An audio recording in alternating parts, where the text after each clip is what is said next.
ఒక కంపెనీ కేవలం ఒక వ్యాపార సంస్థ ఇంత పెద్ద భారత ఉపఖండాన్ని ఎలా జయించింది? అది కూడా కేవలం కాగితాలతో, ఆయుధాలతో కాదు. వినడానికి ఆశ్చర్యంగా ఉంది కదా? ఈరోజు మన విశ్లేషణలో ఈ అసాధారణమైన కథ వెనుక ఉన్న అసలు వ్యూహాలేంటో చూద్దాం. అసలు ఒక దేశాన్ని కాదు, ఒక ఉపఖండాన్ని సైన్యంతో కాకుండా కేవలం పేపర్ వర్క్తో జయించడం సాధ్యమేనా? ఈ ప్రశ్న వినడానికి చాలా వింతగా ఉండొచ్చు, కాని బ్రిటిష్ వాళ్లు చేసి చూపించారు. వాళ్ల ఆయుధం కేవలం తుపాకులు కాదు, వాళ్ల అసలైన ఆయుధం వాళ్ల తెలివైన ఒప్పందాలు, వాళ్ల పక్కా వ్యూహాలు. మరి ఆ వ్యూహాలు ఎలా పనిచేశాయో తెలుసుకుందానా? వాళ్లు వేసిన మొదటి అస్త్రం, వాళ్ల అత్యంత ప్రభావవంతమైన వ్యూహం సహాయక సైన్య పద్ధతి. పేరు వింటే ఏదో సహాయం చేస్తున్నట్టు అనిపిస్తుంది కదా, కాని నిజానికి ఇది ఒక ఉచ్చు. భారతీయ రాజ్యాలను మోసపూరితంగా తమ గుప్పిట్లోకి తెచ్చుకోవడానికి వేసిన ఒక పక్కా ప్లాన్ అన్మాట. సరే, అసలేంటి సహాయక సైన్య పద్ధతి? 1798లో అప్పటి గవర్నర్ జనరల్ లార్డ్ వెల్లెస్లీ దీన్ని ప్రవేశపెట్టాడు. సింపుల్గా చెప్పాలంటే, భారతీయ రాజులు తమ రక్షణ కోసం బ్రిటిష్ సైన్యాన్ని తమ రాజ్యంలో ఉంచుకోవాలి. పైటి చూస్తే ఇది మంచి డీల్లాగే కనిపిస్తోంది, కానీ ఈ రక్షణ అనే పదం వెనుక ఒక పెద్ద కుట్రేదాగి ఉంది. ఈ ఒప్పందం ఎంత తెలివిగా, ఎంత ఏకపక్షంగా ఉందో ఇక్కడ చూడండి. ఒకవైపు భారత పాలకుడు ఏం చెయ్యాలో ఉంది, మరోవైపు దానివల్ల బ్రిటిష్ వాళ్లకేం లాభమో ఉంది. రాజుగారు బ్రిటిష్ సైన్యాన్ని తన రాజ్యంలో ఉంచుకోవాలి, వాళ్ల ఖర్చులన్నీ భరించాలి. ఆ డబ్బు కట్టలేకపోతే తన రాజ్యంలో కొంత భాగాన్ని రాసిచ్చేయాలి. అంతేకాదు, వాళ్ల ఆస్థానంలో ఒక బ్రిటిష్ అధికారి అంటే రెసిడెంట్ ఉంటాడు.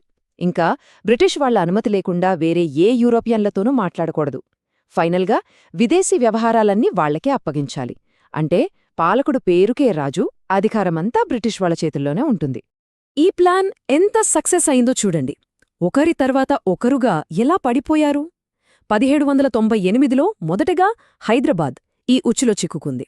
ఆ తర్వాత టిప్పు సుల్తాన్ ఓటమి తర్వాత మైసూరు కూడా బలవంతంగా ఈ వ్యవస్థలోకి వచ్చింది. అవధైతే ఏకంగా తన రాజ్యంలో సగం భూభాగాన్ని ఈ సైన్యం ఖర్చుల కింద వదులుకోవాల్సి వచ్చింది.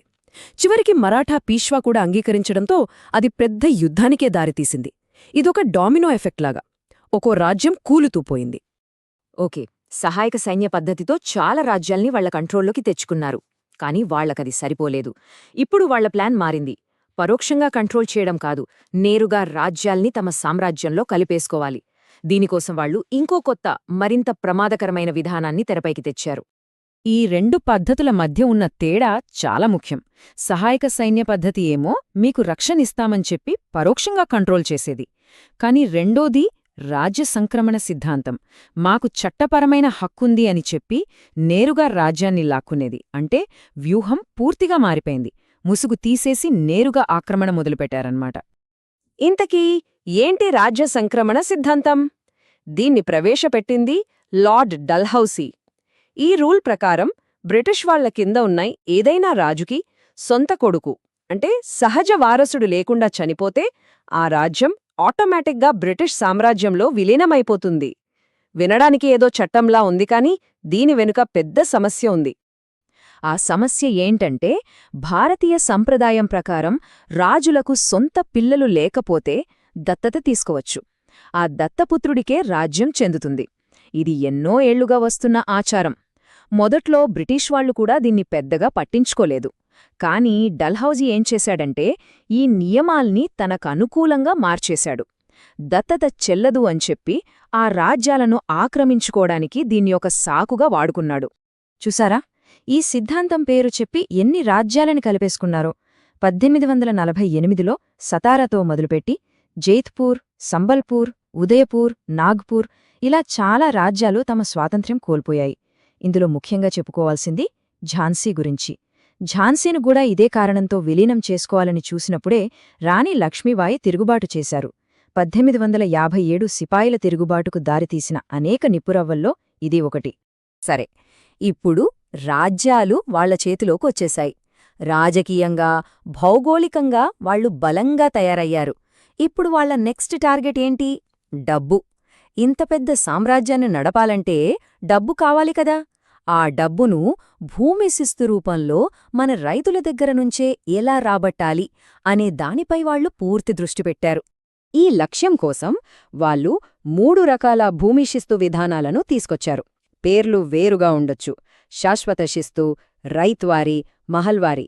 కాని వాటన్నింటి లక్ష్యం మాత్రం ఒక్కటే: భారతీయ వ్యవసాయం నుంచి వీలైనంత ఎక్కువ డబ్బుని పిండుకోవాలి, బ్రిటిష్ ఖజానాను నింపాలి.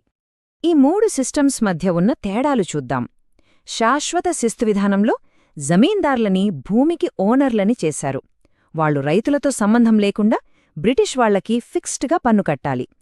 పాపం, రైతులపై భారం విపరీతంగా పెరిగిపోయింది. రైతువారీ విధానంలో నేరుగా రైతు నుంచే పన్ను వసూలు చేసేవాళ్లు. భూమిపై హక్కు రైతుకే ఉన్నా పన్నులు చాలా ఎక్కువగా ఉండేవి. ఇక మహల్వారీ అంటే ఒక గ్రామాన్ని మొత్తం ఒక యూనిట్గా తీసుకుని పన్ను విధించేవాళ్లు. ఏ పద్ధతైనా సరే అంతిమంగా నష్టపోయింది మాత్రం భారతీయ రైతులే. మన వ్యవసాయ వ్యవస్థ మొత్తం చిన్నాభిన్నమైపోయింది. ఇప్పుడు మనం బ్రిటిష్ పాలన యొక్క అసలు ఆర్థిక పర్యవసానం గురించి మాట్లాడుకుందాం. అదే సంపద తరలింపు సిద్ధాంతం, అంటే డ్రెయిన్ ఆఫ్ వెల్త్. వాళ్ళు రాజనీతికంగా, ఆర్థికంగా మనల్ని కంట్రోల్ చేసి మన దేశ సంపదను బ్రిటన్కు ఎంత పద్ధతిగా తరలించారో చూద్దాం. ఈ దోపిడీని మొట్టమొదటగా ఆధారాలతో సహా బయటపెట్టిన వ్యక్తి దాదాభాయ్ నౌరోజీ. ఆయన్ని grand old man of India అని కూడా పిలుస్తారు. బ్రిటన్ మన దేశ సంపదను ఎలా దోచుకుపోతోందో దానికి బదులుగా మనకు ఏమీ తిరిగి ఇవ్వడం లేదని ఆయన స్పష్టంగా వివరించారు. ఆయన వాదన ప్రకారం బ్రిటన్ మనల్ని ఒక వలస రాజ్యంగా కాకుండా వాళ్ల ఖజానా నింపే ఒక ఏటీఎంలా వాడుకుంది. ఈ సంపద తరలింపు ప్రధానంగా 4 రకాలుగా జరిగింది. 1. హోం ఛార్జీలు, అంటే ఇక్కడున్న బ్రిటిష్ సైన్యం జీతాలు, పెన్షన్లు, వాళ్లు చేసే యుద్ధాల ఖర్చులు అన్నీ మనమే భరించాలి. 2. మన స్థానిక పరిశ్రమల్ని దెబ్బతీయడం.